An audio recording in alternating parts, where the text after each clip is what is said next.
Quick video lang mga kaballers, Stephen Curry may bagong brand at may nostalgiang mararamdaman sa NBA Finals. Official nang pumirma si Stephen Curry ng 10-year deal sa Li-Ning, isa sa pinakamalaking sports brand sa China. Pero hindi lang ito tungkol sa sapatos. Kasama na ang kasunduan ng pagpapalawak ng Curry brand sa basketball, lifestyle at maging sa golf. At ang mas nakakagulat, magkakaroon na si Curry ng mas malaking kontrol sa sarili niyang brand at pwede pang mag-recruit ng ibang athletes. Para sa marami, sinyalis ito na lumakas na talaga ang impluwensya ng Chinese sports brand sa global market. Hindi lang Nike, Adidas at Under Armour ang pinag-uusapan. Ang tanong ngayon, ito na kaya ang pinakamalaking business move sa career ni Stephen Curry?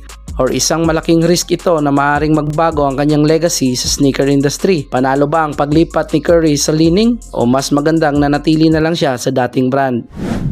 At eto na nga mga kaballers, may napansin ka ba sa NBA Finals ngayong 2026? Wow! May isang bagay ang sa wakas na bumalik. Sa unang tingin parang normal lang na basketball court, pero sa tunay na mga NBA fans, ibang usapan ito. Matapos ang 17 years, ibinalik ng NBA ang iconic Larry O'Brien Trophy, isang simbolo na minsan naging tanda ng pinakamalaking entablado sa basketball. At hindi lang yan, bumalik din ang klasikong The Final Script na matagal nang nawala sa nakaraang taon. Isang detalye na simple para sa iba, pero para sa mga taga-subaybay ng liga, ito ang nagdadala ng kakaibang finals atmosphere. Sa nakalipas na mga taon, maraming fans ang nagsabing parang regular season na lang ang itsura ng NBA Finals, habang ang NBA Cup ay may espesyal na court design. Pinakamalaking serye ng liga ay tila nawalan ng kakaibang identity. Pero ngayong 2026, binuhay muli ng NBA ang nostalgia. Isang tingin pa lang sa center ng court, ramdam mo na hindi ito ordinaryong laro. Ito ang NBA Finals, ito ang laban para sa kampyonato. At habang naghahanda ang New York Knicks at San Antonio Spurs para sa pinakamalaking serye ng kanilang season, isang bagay ang sigurado, hindi lang ang mga players ang magbabalik sa kasaysayan, pati na ang isa sa pinaka-iconic na simbolo ng NBA Finals ay opisyal nang bumabalik.